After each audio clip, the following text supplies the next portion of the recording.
Hey everybody, welcome to Board Game Heaven. My name is Raymond, and in this video I'm going to talk about a game called Hens, designed by Giampaolo Razzino, published by Little Rocket Games. This is a card-laying game for 1 to 4 players, ages 10 and up, which plays in about 20 minutes. Now, before I explain how to play the game, I'd like to ask you all to please hit that subscribe button if you haven't already. That really does help the channel. Also, give it a like if you enjoy what I do, and please also visit my Patreon page if you'd like to support my channel. You can do so for as little as just €1 per month or more, and that is also very much appreciated, and in return you will get early access to all of my videos, your name in the credits, and access to some Patreon exclusive videos as well. Alright, let's start with setting up the game. To set up a game of Hens, you first need to prepare the deck. The deck comes with 8 different breeds of chickens, 8 suits if you will, but every breed has a different number of cards. There's 2 of each, so you have, for example, here the green and the black suit have 6 cards each, and they are numbered 1 through 6. There's the yellow and the gray ones, they have 8 cards. The purple and the red chickens have 10 cards, and the brown and the blue ones have 12. And this table tells you just how many cards there are. The red outlined boxes here means there's 2 cards of every number. So for example, these 2 suits have 2 1s, 2s, 3s, 4s, 5s, and 6s, so that's 12 cards. The red and the purple ones will have just 1 1 and 1 6. These 2 will have 1 1, 1 2, 2 3s, 2 4s, 1 5, and 1 6. And finally, these 2 have 1 of each. You will also notice the number of eggs on these cards, which are shown on the cards themselves, of course. And that's the number of points that you can score with these cards. And some breeds, these breeds, will also have medals. So all of these suits, these breeds, will have 1 medal, and these 2 breeds will have 2 medals on them. Now, when you're playing a 4-player game, you just take all the cards and you shuffle them together. If you're playing a 3-player game, you remove 1 of the suits that have 10 cards. And if you're playing a 2-player game, you remove both 1 set of 12 cards and 1 set of 10 cards. So for example, here I took the brown and the purple suits, these 2, and as you can see, this one, for example, has 12, so 2 of each, as you can see here. So that's 12 cards, and I remove those from the game. And this suit of cards has a single 1 and then 2 of each, and a single 6, so that's 10 cards. And after you've shuffled the cards, you simply deal 4 cards to each player, and I've set up a 3-player game right here. Then give 1 rooster meeple to every player.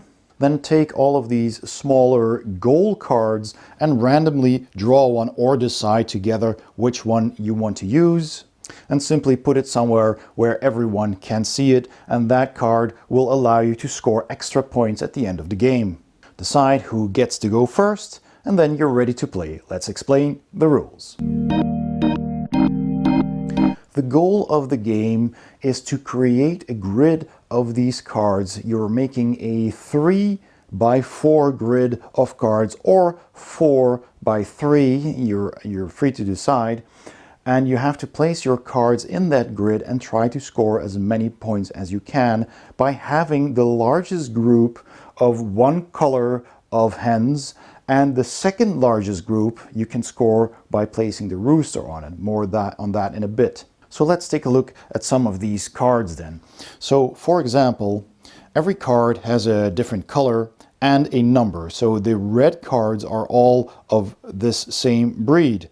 So we have the Seabright breed, and this is a number 4 card, and it has 1 egg. That means that this card is worth 1 point.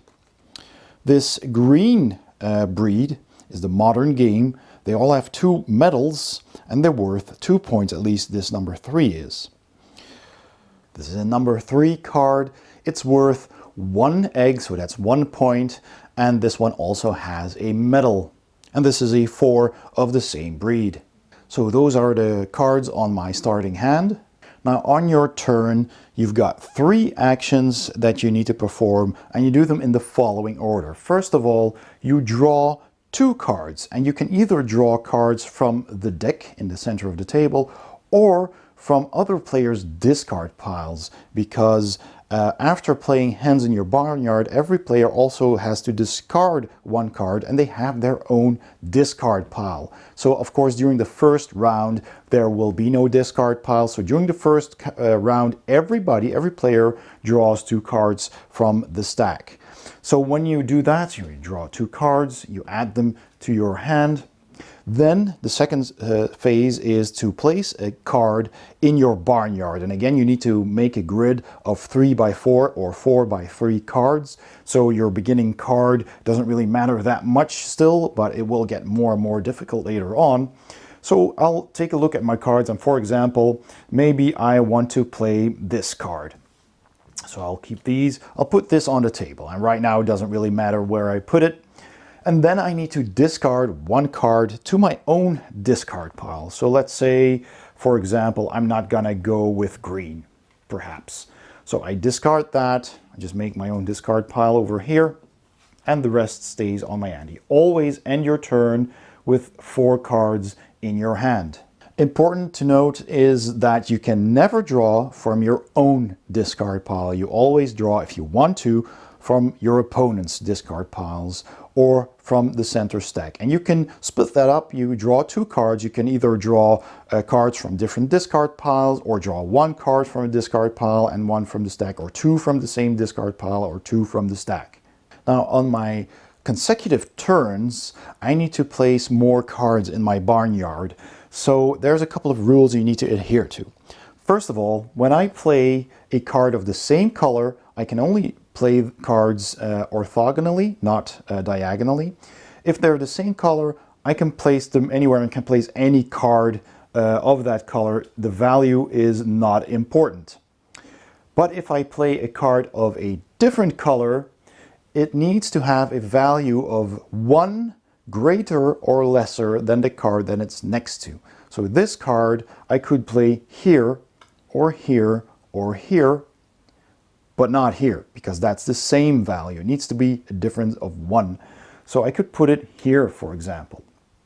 Also goes for the other cards here. This one, I can't place it here, but I could place it adjacent to this card or adjacent to this card. And the other one can only be placed adjacent to this one or that one. So even if this were the case here, and I had a yellow card of a, not a 3, because the 3 can be placed here, it's the same color, so I can put it there. I can also put it below it and make the 3rd row. And this is a difference of 1, so that's a legal move. And this is also a difference of 1, so that's also a legal move. But let's say I had some different cards on my hand right there, and just let's say that this card was played over here, and I still have this one in my hand, then I couldn't place this one here. It does match the color on the right here, but it's not a difference of 1 with this one. If I'm unable to place any card from my hand, or if I don't want to, then I can put one of the cards from my hand. So let's say this is my hand. Then I can put one of the cards from my hand face down as a chicken coop. Chicken coops can be placed anywhere. They don't follow any of the previous rules. You can place them anywhere you want, but they are worth -1 victory point at the end of the game. And also note that if you're placing another card next to the chicken coop, it still has to follow the previous rules. So I can put this one here because, well, it's the chicken coop, but this is also a different card, but it has a difference of 1, so that's okay. But I wouldn't be able to play this card over here because this is illegal, but this is not. Now, after all players have placed their 6th card on the table, then all players must decide simultaneously where to put their rooster token. And you're going to place your rooster token on top of one of your hen cards, so not on the chicken coop, but on one of the hen cards. And that group of chickens will also be scored at the end of the game. Now, at the end of the game, this is how scoring works. You look at your largest group of chickens that are linked together. So if I had another brown card over here, for example, so let's say, just for the example, one card was over here and I had a couple of brown cards over here, then only the cards that are adjacent to each other, those form a group, and any other cards of the same color are not counted. So you're looking at your largest group. If your rooster happens to be on that largest group, then you don't score it again. You only score that group once. If the rooster is on the second largest group, then you can score that group as well at the end of the game. So it's important to try and figure out which group of hens is going to be your second largest, because that is where you want to place the rooster. So after everybody has played their 12th card and has made a grid of 3 by 4 or 4 by 3 cards, then it's time to score points. So first of all, you look at your largest group of chickens of the same breed. So in my case, that would be the Padovana, the brown suit right here, which has 5 chickens in one group. This is also a brown chicken, but it's not connected to the group, so it's not going to count. So I have the number of eggs, that's my score. So I've got 1, 2, 3, 4, 5, 6 points for those. If you should have 2 equally large groups, then you count the group that produces the most eggs. So then, in addition to my largest group, I count the group with the rooster on it, as long as that rooster is not placed on the largest group of hens. Because in that case, you will only score for that group, even if it contains fewer eggs than another group with the same number of hen cards. But in this case, I have these 3 cards, that's one group, and that's another 4 points, making 10 points in total. Next, you look at the number of medals in your entire barnyard. So in this case, I have one of these, and I have 3 of these, so that's 4 medals that I have. And for each 3 medals that you have, you gain 2 victory points. Well, I have 4, so I can only score 3. That's 2 additional victory points, that's 12 points. Then you count your number of chicken coops. If you have a chicken coop, then every chicken coop is worth -1, so I'm back to 11. And then you look at the extra victory point cards, which are these. There's always 1 in play. So let's say we had this one, and this one says, and they are all explained in the rule book, that if I have chickens of any color adjacent to a chicken coop, that's -1 point per chicken. So in this case, I have 1, 2, 3 chickens that are adjacent, so that's -3, bringing me back to 8 points. And additionally, I can score 5 victory points for every group of cards that has 6 or more hens. Now my biggest group is 5 hens large, but for example, should these cards have been swapped around, so for example this one was over here and this one was over here, then I would have had a group of 6 hens, and then I would have scored 5 additional victory points. This card is different. This says for each horizontal, so each row of cards that only produce exactly 1 egg, I get 5 victory points. So that is the case here on the bottom. So I have these 4 cards in a row, and they all have exactly 1 egg, so that would mean an extra 5 victory points. If the arrow was vertical, was pointing down, that would have meant a column, so I could have scored this column, for example. And the bottom goal says -1 victory point for each hen not in a group. So if the number of hens is 1 in a group, that's what the black line here means, the square means, then you get -1 victory card. So that's the case for this one and that one. So I'd have another -2 victory points. And you can find all of those goal cards explained in the rule book. There's a number of them, and they are all explained in detail if you don't know exactly what the icons mean anymore. The back of the rule book also has a solo mode that you can play, which has these rules, and it has a table that lets you know how well you did by the points over here. And that is how you play Hens. Let's go to my final thoughts. So my final thoughts on Hens by Little Rocket Games. Now again, this is a prototype, so normally I would comment on the components. I can say that these cards are of a very good quality. They're just the normal, standard, pretty sturdy type of cards. The printing on it is clear.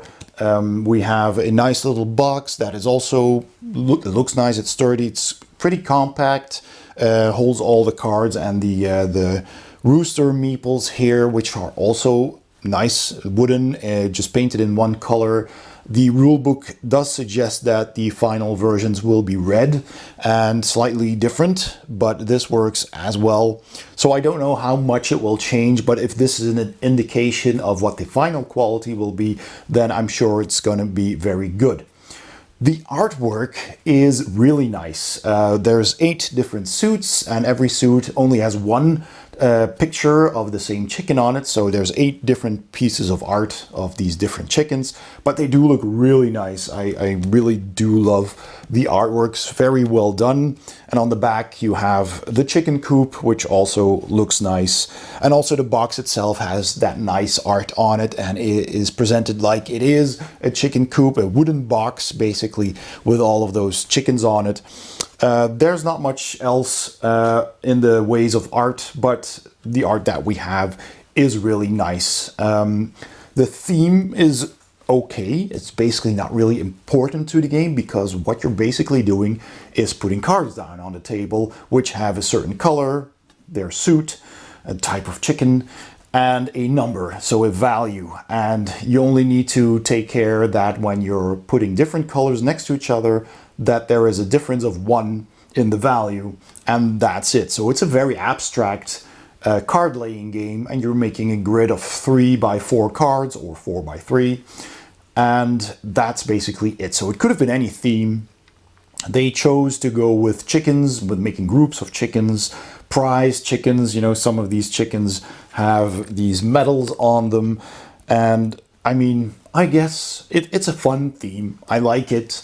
You're making your group of chickens. I guess that's fine, but it doesn't really matter that much. So it doesn't add to the gameplay, so neutral on the theme, but it is presented nicely. I do love the art once again. Also, the cards are very clear. You've got your color clearly on the card. Your value is on the card on both sides, so you can hold them both ways. If you have your cards like this or like this, that doesn't matter. It's still very readable.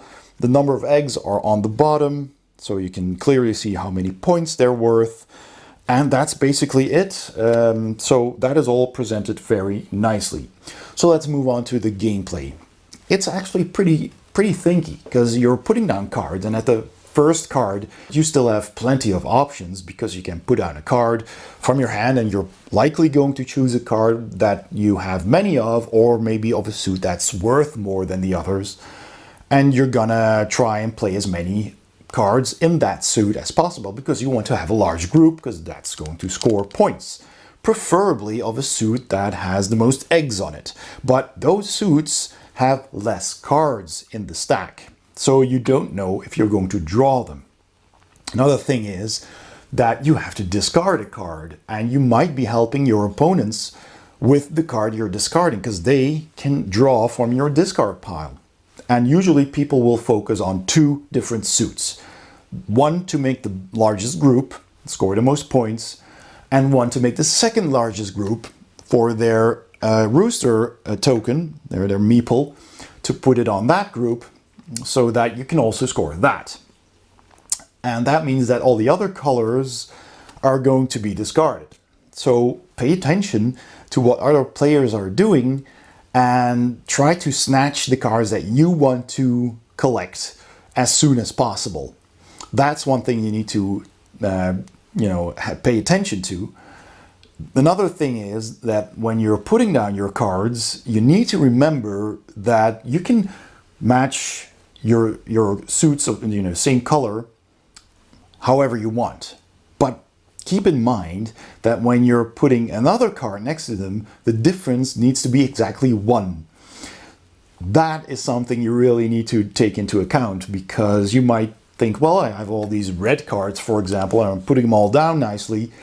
But then at some point you can't put down any other cards, and you're going to be forced to put the chicken coops in, which is -1 point, because you didn't take into account that these numbers need to match with plus or -1.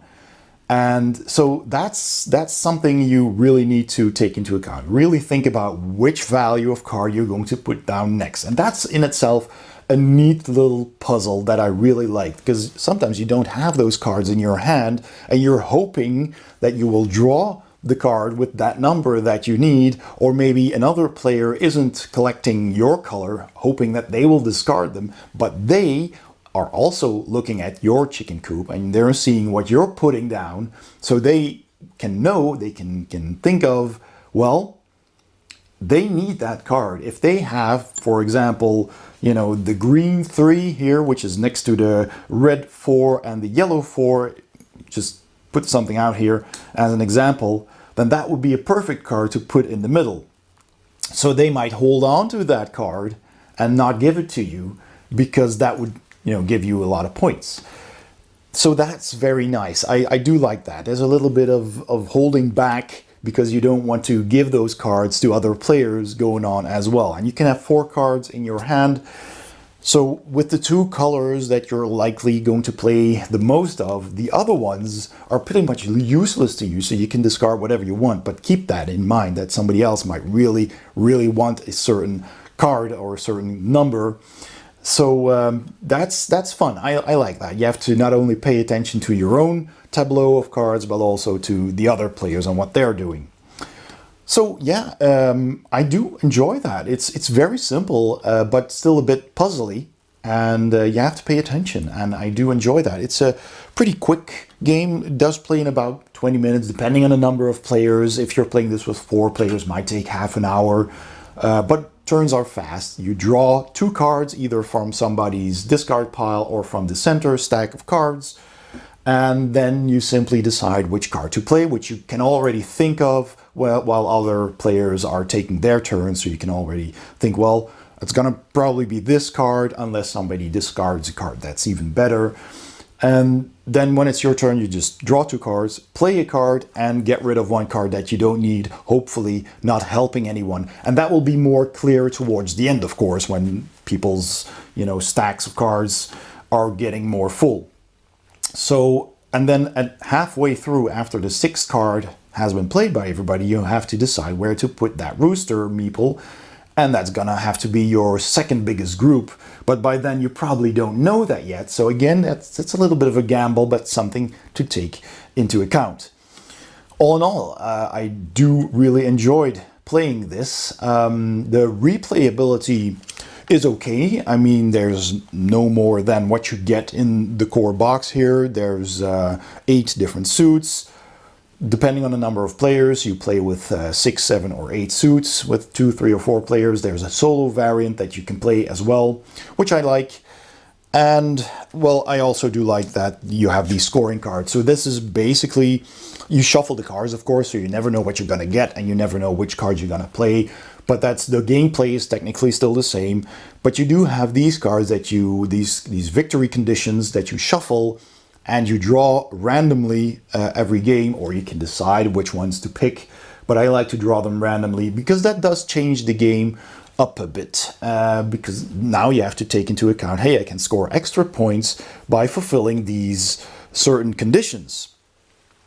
So that's good as well. And some might even have minus points, so you get certain conditions that you don't want to have.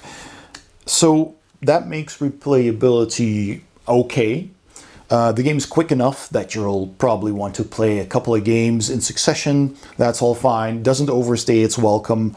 But yeah, that's pretty much it in the ways of replayability. There's not a whole lot of other things going on. I don't know if there will be expansions, if there's any possibility for expansions. But as it is, it's a fun filler game. There is no language dependency, which is also a plus. All the cards simply have their color, their number, the number of eggs, and possible medals on them. And all of these victory condition cards are explained with icons. And all of that is explained in the rule book as well. There is a list of those victory condition cards that explain what they do. And that's pretty much it. The rest is just the rules. It's a thin booklet, so you can easily learn it. So you do need the rules in your language, of course, but otherwise the game is completely language independent. So all in all, fun little game, enjoyable, giving it a thumbs up. And I'd like to thank Little Rocket Games for giving me this prototype to try out and review. I hope you enjoyed this video. If you did, please give it a thumbs up. Don't forget to subscribe if you haven't already, and please check out my Patreon page if you'd like to support what I do as well. Thanks for watching, and I'll see you next time on Board Game Heaven.